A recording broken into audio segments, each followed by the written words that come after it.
Hello guys, this is Meredith's Tangled Locks, or Angela if you'd prefer. Recently I hit the 100 followers mark, and after only having my blog for a few weeks, I thought that was pretty cool and I really appreciated it, so I'm making a Q&A video as a gift to you, my followers, who I love and adore. Now, y'all sent me some questions, and I have them written on index cards, and I just want to say, off the bat, I might not be able to go as in-depth into some of these questions as you would like, mostly because I could babble on, and I don't want this video to turn into, 20 minutes to 30 minutes. That's ridiculous. So, without further ado, the first question is, why did you start your blog? The answer to this is, I saw Brave on the opening day. I came home, I was really psyched afterwards. I jumped on the internet looking for fanfic and fan art, and there was none. And there is still not that much. So on Tumblr, I was posting a lot about young Macintosh because he was my favorite character, and I mean, if there's hardly any Brave stuff to begin with, there was nothing of him. And suddenly these roleplay blogs started following me, and I hadn't roleplayed in a year or so, but I thought maybe I could do this. And it took me a couple of weeks before I was finally just you know what, I can do this. Yeah, I'll make this blog. And I did, and people actually followed, to my ever surprise.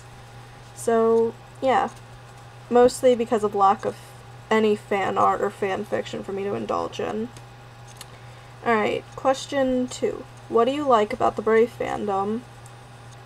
I'm gonna be a little closed-minded and mostly stick to the Brave role-playing fandom, and what I love about the fandom is how much they actually bring in. It's not just, oh, I'm going to be Merida, or I'm going to be young Macintosh, or I'm gonna be Wee Dingwall. The Muns, they're amazing. Lovely flowing locks, and this is highly irregular, who unfortunately had to take down her blog recently. They created the entire Macintosh family.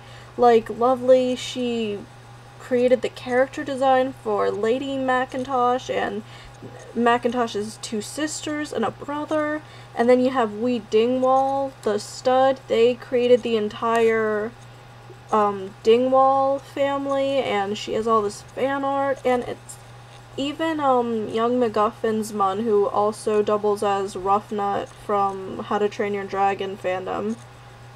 They've brought a lot to MacGuffin, I think, and they're all just really talented, and they work so hard and put so much work into what they do. It's really so much fun to get to work and play with these people who enjoy something as much as I do.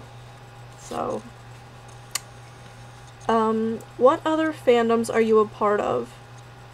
I'm a fan of a lot of things, but I'm just going to say another fandom that I'm a part of that I feel as strongly for as I do for Brave would probably have to be ABC's Once Upon a Time.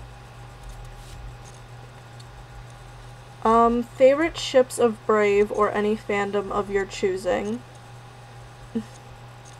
My favorite Brave ship is young Macintosh and Merida, which makes no sense because I was one of those girls walking into the theater who was pretty much just, hell yeah, Merida, she doesn't need no man to complete her, and take that, men feminism. Even though that's really not what the movie's about. I feel like such a dork. That's the main pairing that I ship from Brave. I have a lot of ships, but I'll just say 2 others that I feel really strongly for, and that would be Artemis Fowl and Holly Short from the Artemis Fowl book series, and Rumpelstiltskin and Belle from the Once Upon a Time fandom. I was a part of the Rumbell War, if you know what that is.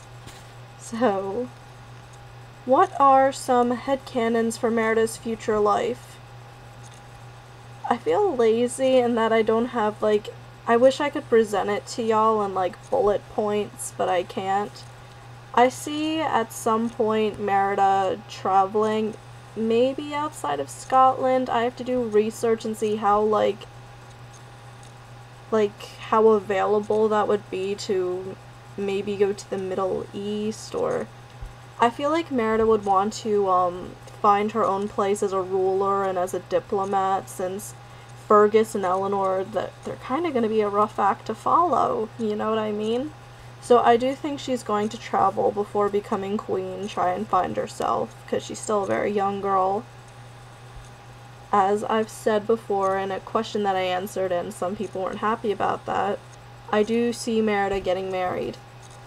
Mostly because in that time, especially for a royal, you just ended up getting married and having kids. You had to carry on the bloodline. So I see her getting married to guess who, and I have pictured I've pictured children, but one child very specifically, and that is a little girl named Phoebe. And yes, you can yell at me that that name isn't very, like, that it's not Scottish sounding. That's honestly the name that came to mind, and she looks like her father, except for her nose.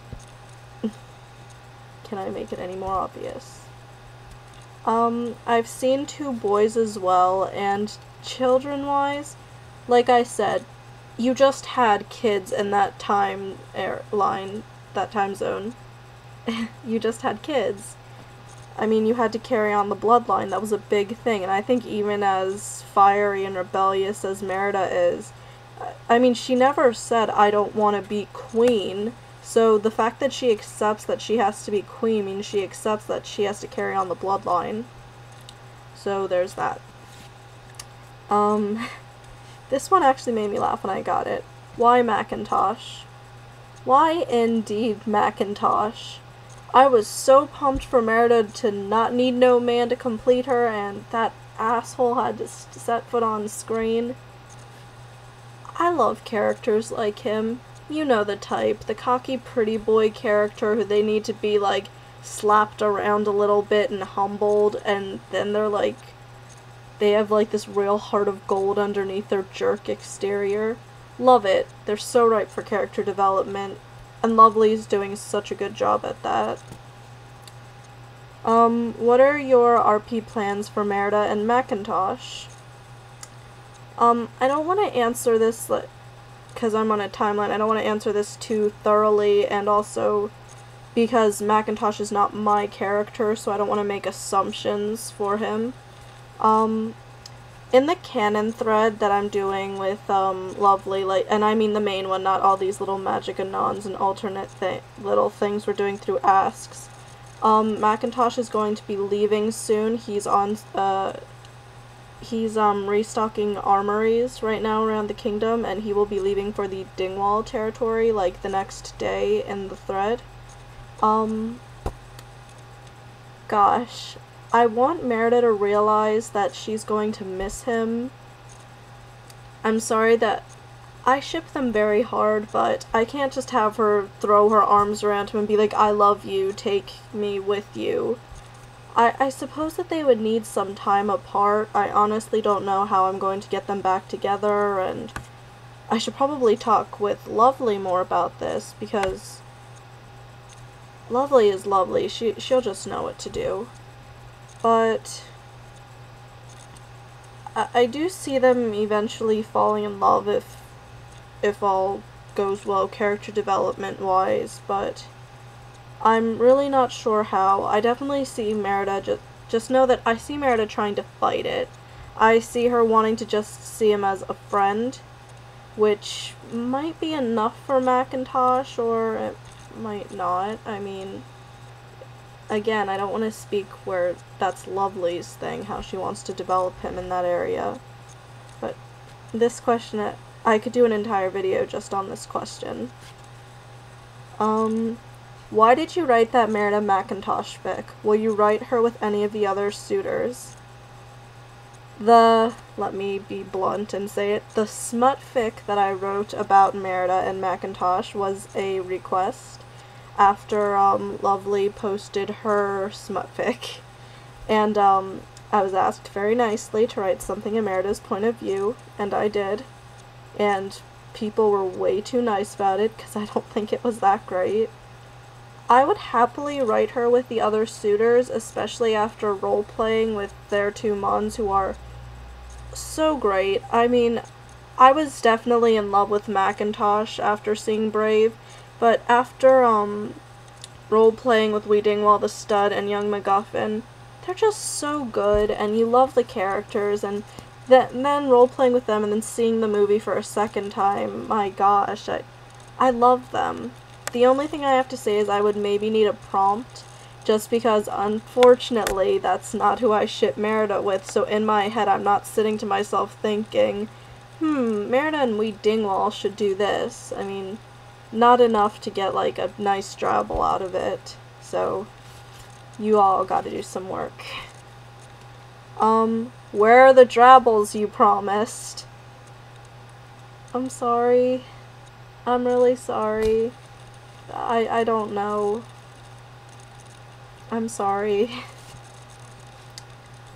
Which Magic-Anon have you liked the most? Y'all are gonna expect me to say one, but that's actually not my favorite. You're gonna expect me to say Flirty Merida, which I ended up having to do twice. No, my favorite Magic-Anon was actually when someone said Merida is drunk for half an hour, and it ended up getting extended into 2 threads, one with Ruffnut and one with Young Macintosh, and oh my goodness, Merida is just so adorable when she's drunk. At least the way I do it, and I had a lot of fun with Ruffnut. I mean, it was great getting to work with Ruffnut because we had a thread, but it kind of got a little sidetracked, mostly because I forgot details from the movie. And, you know, Ruffnut, she's doing a lot of threads herself, and she has 2 other roleplay blogs, so Macintosh's was fun. It was very cute, so yeah. And also with Flirty Merida, why I don't love it, I mean, I had fun doing it, why it's not my favorite. Merida's not a sexual character, so when I'm given, like, the opportunity to make her act as she wouldn't, I kind of run with it. And then later I'm just like, oh man, I should try to stay in character a little more there. What are you doing? So yeah, at least with Drunk Merida, I wasn't like having her just attacking people with kisses. With Flirty Merida, I did. Favorite fictional character besides Merida? I have a lot of favorite fictional characters for reasons like they've overcome a lot, and they're smart, and they're just good people with good judgment. I'm just gonna answer the one fictional character that I really love because they relate the most to me, and it's silly and you're not gonna see it coming, but my favorite fictional character is Charlie Brown, and that's because I think I relate to him the most. I mean, you're not gonna see me pulling up some Charlie Brown roleplay blog, but, you know, we don't have bad lives, but we're still kind of sad sacks, and we act like we're a lot less lucky than we really are, but I don't know, I've always felt like I was Charlie Brown, and I've had people agree with me, so, my favorite character. And one last Anon or Greyface, who thought that they were being funny and cute, and I guess they kind of were, just sent me a question that said, bananas. So, well played. Pair.